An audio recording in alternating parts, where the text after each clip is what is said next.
What's the blueprint to make money in a podcast? Let's get to this. We can say our blueprint if you're interested, but what's y'all's blueprint? All right. So yeah, nigga, tell me what you telling Steve Harvey and these niggas. I look at podcasting as like a bully pulpit to build your reputation, to build your name, to build trust.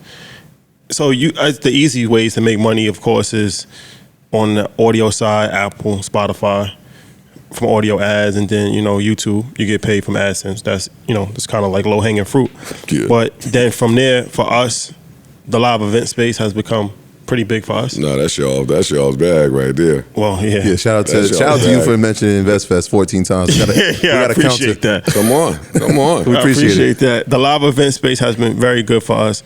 There's talk of a paywall. I want to talk to you about Patreon. A lot of creators are trying to fit. Why his eyebrows went up? Because a lot of creators are trying to figure out how to separate content that's free and content that's paid for. Yep. So like the Patreon. Good luck. But it depends on what space you're in. So it's like for us, we're in the education space. So hey, don't pitch me to death right now. No, you asked me. Education space. You asked me what the revenue model was. Yeah, but you pulled out your fucking PR little tablet in the education space and the live touring space. Nigga, I ain't WME. I ain't talking to me like that for. Either. No, I'm saying. I know what you niggas is out here doing. So that's another revenue model, right? Then you could do merch. You can do collaborations, nice. Different. So it's a variety of different things. Mm-hmm. What's your revenue model? Wait, one last thing. One last part of the revenue model is that we bring people on who have information about industries. And so based on that information, we can look at it and say, that's a viable business. We should do that business. In fact, you should help us do this business. Y'all Shark Tanking. Pretty much, right? It becomes that. Y'all running around Shark Tanking. That's a good way to do it, though. It's another way. I like that. All right, what you want to know from me? What's the revenue model? What's the revenue model for Podcasting 101? Professor Joe Budden is teaching. Well, we also are in the educational space. So we like to give in the music space. You're teaching at EYL University. You're a semester. Can you do it in that voice? You're a tenured professor. You do it. This is because you got like we always talk about this. Like Joe has probably the greatest voice. Because this is what the people want to know. This is what they want to know, and a lot of people have not figured out how to make money from podcasting. Most people have not figured it out. We said good. What do we say about good? This guy's crazy. What the hell are you talking about? Why is that good? Oh, please. Why is it good? Why is it not? Because it's an industry where people are getting involved in. You just said Dame Dash showed you the blueprint of how he showed it. You just said in that. action. Huh? He showed it. Yeah. Exactly. He showed, and if you missed that, then you missed it. So what I'm saying is this. I've always felt like there needs to be like a hip hop SAT test that you take before you could get a record deal, yo. Some of you niggas got to answer some questions, like how do you hold a microphone? Like some of the bare basics you got to know. Mm-hmm. If everybody just know everything with no consequence, no trial and error, like. Then everybody's just doing the same shit. No, and then you muddy in the water. No, because that's what happened. All of these fucking roaches got involved. Edit my roaches. All of these fucking insects came in here, right? Said yes to everything. They said yes to everything that was put in front of their face. Yeah. Shorts. You niggas sold y'all ass for chocolate chip cookies. That's what y'all did. Yes. So then the companies put their pants on and they had their Teflon vests on, and now it's a cap on it. Yeah, now because it's a cap on it, Rashad got to sit here and say, how's everybody making money? No, everybody ain't. Only the niggas that figured out and had some balls and moved with a certain machismo figured that out. So if you niggas are talking about, no, would you rather go on a date with Jay-Z?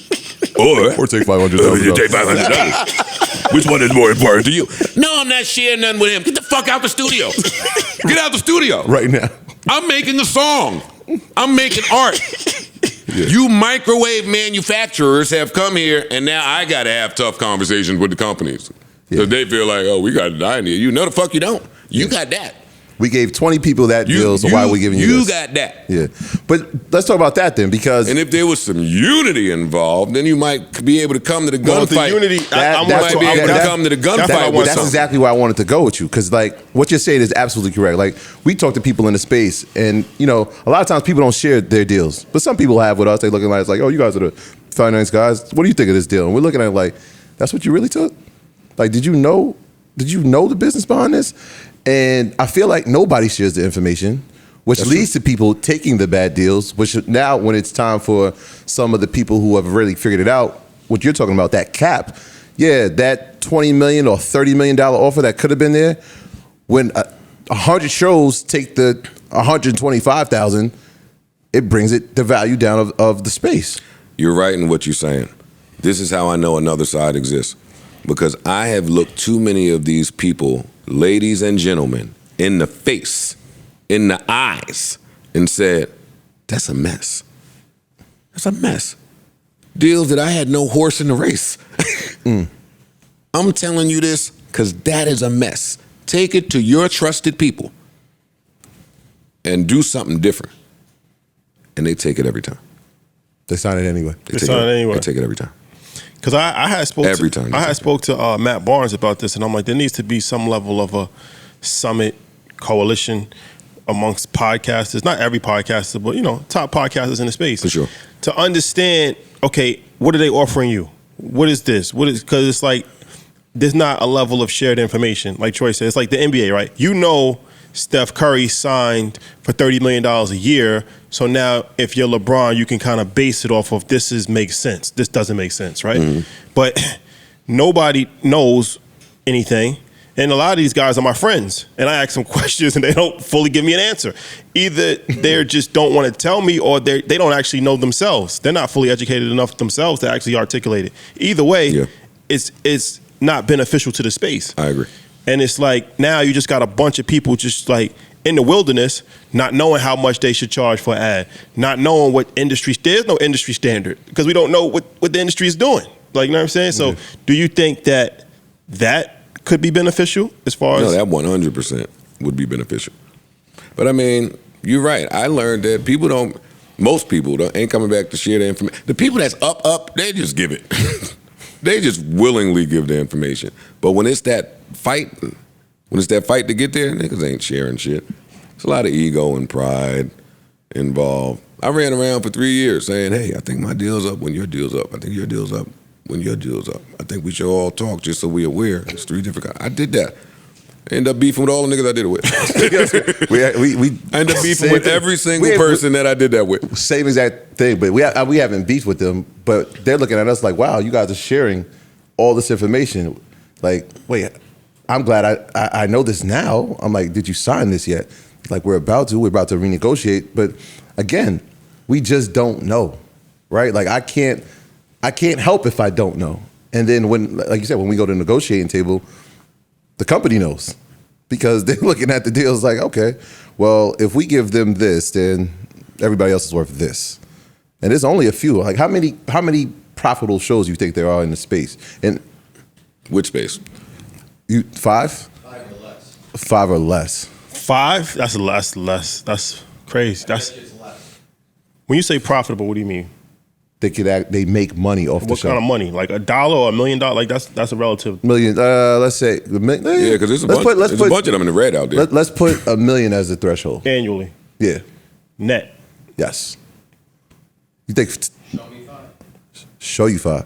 Wow. Yeah. Okay.